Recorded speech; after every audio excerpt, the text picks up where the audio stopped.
Hello, everybody. I am Silva. This is Prospect Group, where we talk investment, real estate, and how to help you make more money. Money, money, money, money. You're watching us on YouTube, and if you're listening to us, awesome. This also broadcast on podcast.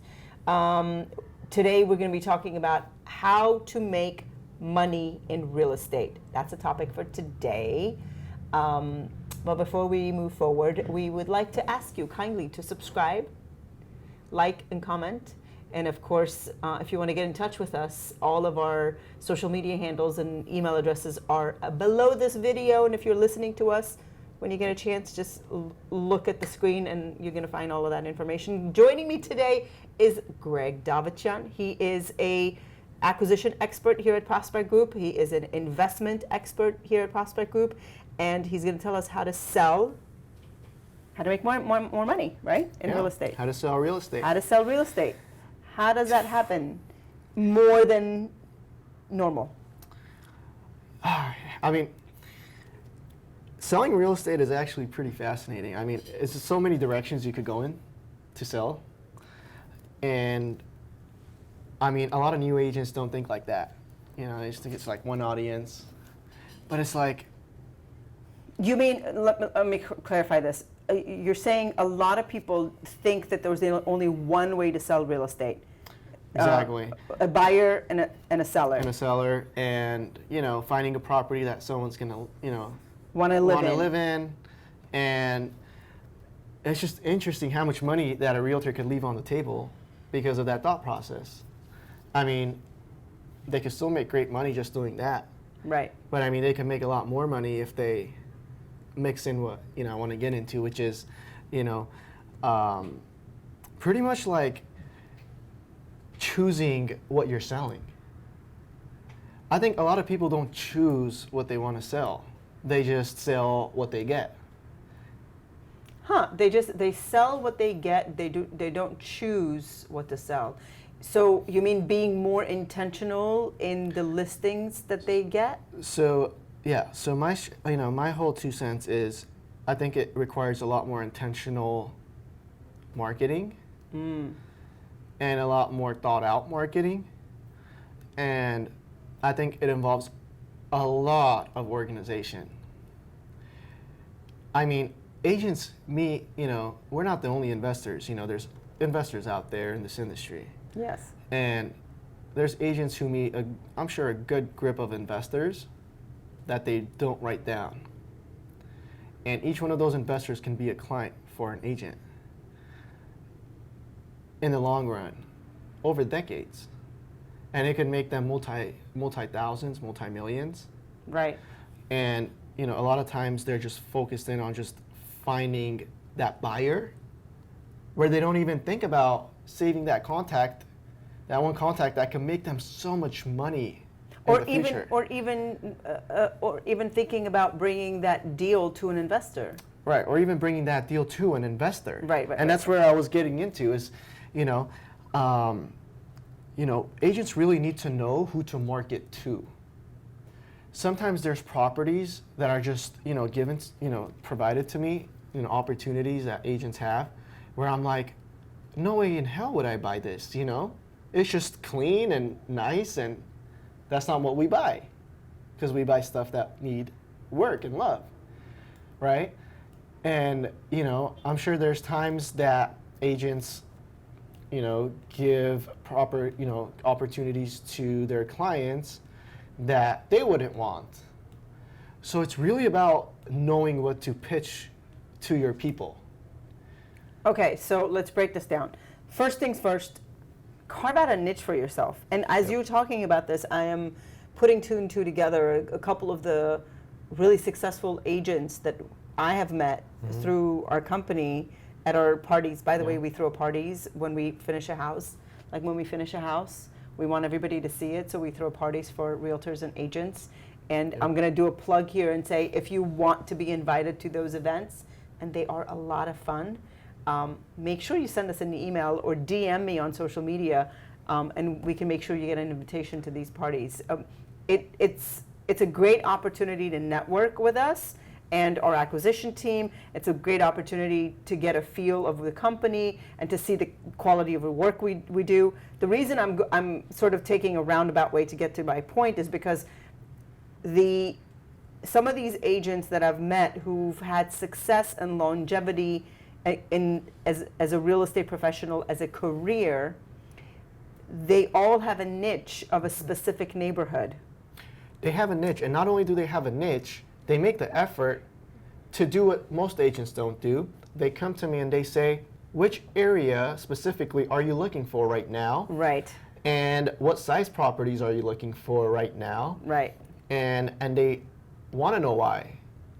And they want to know. They're intentional about all of that. They're intentional. Yeah. So it goes back to that point I was making where you have to do intentional marketing. Yeah. You know, and sending properties to investors like us is marketing. You're pretty much marketing a property to us, hoping that we'll buy it. Right. Right? But also, if you know as an agent that I have a buyer who's looking for these types of properties, you can go out and find those listings. Yep. And bring them to the investor. Yeah. And that could be your niche. Yeah, that's another area of specific marketing, right? So knowing what we're looking for, you can go out there and you can put that effort to get those properties. Right. And and do business by bringing them to us or bringing it to another investor that might want to take it on when we won't, right? Either way, you're building business for yourself. But people want to just sit around and wait for listings, or they just want to wait around and contact different lead generation companies to get leads that they pay hundreds of dollars a lead for. And it's like, all you really need to do is talk to people. And I think that human aspect of things has fallen off. And I think that's where it's hurting a lot of agents and a lot of people in general. Whereas, they're doing all these stuff on social media where it comes to marketing and making all these reel videos.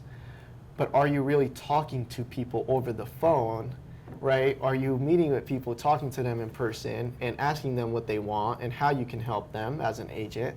And if you're not, if you're just waiting for buyers who want to sell or buy, and you don't have leads that you're being provided, then you really need to put yourself out there and start asking the tough questions and the agents, the questions that most people don't, in order to get the answers that most people don't, so you could do the work that most people don't. And everyone's expecting the same by doing the same, and they're not going to get what most, people want. Listen, this is happening to me. I'm having a moment because I'm remembering what you said in one of the other episodes, which is you can't fake the fun. You can't fake and the fake. You there can't is freaking fake no the fun. shortcut. No, and I know I could tell when an agent really doesn't know about a market, because I might be like, they might pitch a property to me, the seller wants $3 million, and I ask them, after running the numbers, do you think that's fair? And it's just interesting to see the responses. And, I really appreciate agents that really do their homework. Yeah. And it goes back to one of our other episodes of kind of knowing what your clients want. And Right. it ties into what we're talking about now. Well, could we break it down even more? And because these episodes are about helping people make more money, right? Realtors and make more money. And this particular episode is about how to make money in real estate. So your first tip was be intentional about the work. Be Yes. intentional about your approach. Be intentional about, and within that, it could also mean be intentional about your niche, Yep. or your area, or specific type of people you want to work with, Right. right? Be intentional about it. Your second thing was know your numbers. Know your numbers. Know your numbers. Do your research. Do your research. And the third thing I'm hearing you say is there is more than one way to sell real estate. Or actually, maybe that was the first thing you said. There is more than one way to sell real estate. Yep. It's not just buyers and sellers. There's like a whole host of other people. I talked to Amber. We have episodes from Amber who specifically talks about wholesaling. Yeah. That's a whole other market and an underbelly of real estate Oh yeah. that we won't even get to because she covered it already. But selling to investors is a whole other arm of Yeah. doing business that a lot of people do not consider. Right. And if you're someone who doesn't have the people around them to have that data to do intentional marketing, just start putting yourself out there and do more networking and start meeting more people and just try to get clients. Doesn't matter, what type of house they have. Just, try to get a listing, whether it's, for to put on the market, or whether it's to get an exclusive listing or off market. Just try to get that client, and then after, do your research and see who you should really pitch that property out to, who you should market to, right? Because if it's a beaten down property, and you're constantly trying to, market it to, to an audience that's looking to just settle into a property, that's a wrong clientele. that might not be your right clientele for that product. You bring up a good point. Something that Vartan, the founder of this company, constantly says is know your market. Yep. Know your market. When we go buy properties, and I've done ride-alongs with him, when I ask him about what is it about this particular house that you like, and it's always, the process is reverse engineered. Yep. And if you know your market, if you know your neighborhood, if you know your buyer, if you know your seller, then you can reverse engineer the situation that is going to make you money. And that's Exactly. true for everything, truly. I mean, I'm a marketing professional, and I do videos, and even that process is reverse engineered. Even what we're talking about now, the steps that you just outlined about the summary of what we're talking about, right? It started off from the first thing, right? Yeah. Which, I mean, that leads to networking, Right. Most things start from networking. Here, it could end with networking. Right. Because if you have things structured, right? If you have, data points and you know exactly what people are looking for where, and if you just continue networking and meeting new people, including, per se, our company, Right. then once you do network more and you do get more clients, then you can pick and choose, right, and who you want to market to, Yeah. who you should market to. And I mean, you could just generalize it more, but you could have more options when it comes to picking and choosing for your clients. It's all about being structured and intentional with your work and your career. Yeah. I say this for my industry as well. The spaghetti on the wall model Yeah. works because spaghetti sticks to the wall at some point, but it's very different if you go about intentionally making sure that, then it's you have less effort and more result, Right. instead of more effort, less result. Right, because if you're not prepared, right, then you have to go out there and find that person. Right. But if you are prepared, you'll have that person come to you. Right. And based off of the market, if you're only suited with one market of clients, and that market is not suited for those clients, then guess what? Yeah. You might lose that listing because you can't find a buyer. And we're talking about this, and let me break it down even more and make it more granular for people to understand. When we're talking about market, we're talking about, if you understand, if you know that there are wholesalers that buy specific types of properties. There are this particular investment company buys these types of specific properties. This particular investment company buys in this specific neighborhood, Yep. right? Or you have specific buyers from out of state that are specifically looking in this school district, right? If you understand those things, then you can figure out where you fit and where and how to be intentional about that. And you can network in those different prongs and arms to then bring and attract business to you. Yep. For example, agents who meet us learn that we specialize in preserving historic homes. Right. And that's something they may have never thought about. Right. And suddenly they just start marketing to historic homes. And it becomes a whole new area of opportunity for them. Right. So, the more agents talk, and use reverse engineering with the process that we just outlined, I think that will make them a lot of money. A lot of money. We're all about helping you make more money. Listen, and if you have questions, or if you want to throw things at us and have us, do case studies and look at specific things. We love doing that kind of stuff. I guess what? I reverse engineer all of this content. Wow.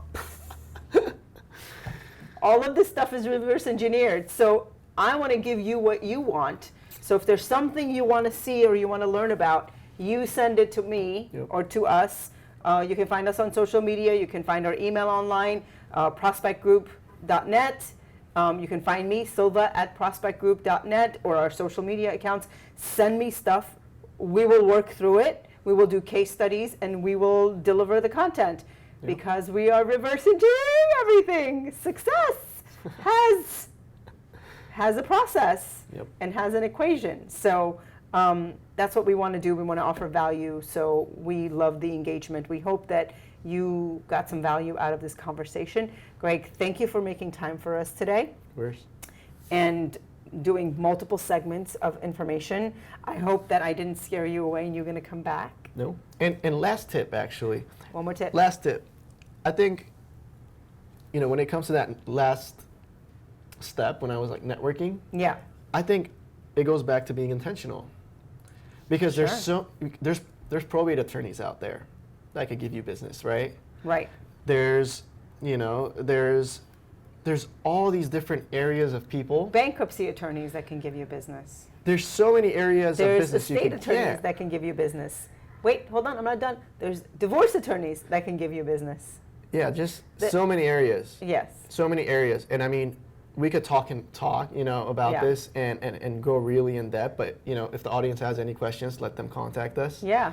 And truthfully, if you have a deal and you're not sure if it's for us or not, we always encourage you to reach out, contact Greg, or Amber or Robert or anyone in the office, and they are very generous with their time. They will run the numbers, they will explain things to you, and if one of those exercises is required for you to understand what we're looking for and how, and they're able to help you with that, we're happy to do that, aren't we? Yeah, we're here to make it an easy process for agents. We're here to make it an easy process for We want to agents. help them make money. We want to do business with them, and we want to create good partnerships that will last for decades. And we keep things transparent, so we appreciate transparency. Yeah. And that's the type of business we do. We appreciate the value that agents bring us, and we try to give value back to them so that we can benefit off of each other's knowledge, expertise, and just keep driving business forward for both of us. And with that said, thank you so much. Thank you. I'm Silva. This is Prospect Group. This has been Greg. Thank you for watching and listening. And I'll see you next time.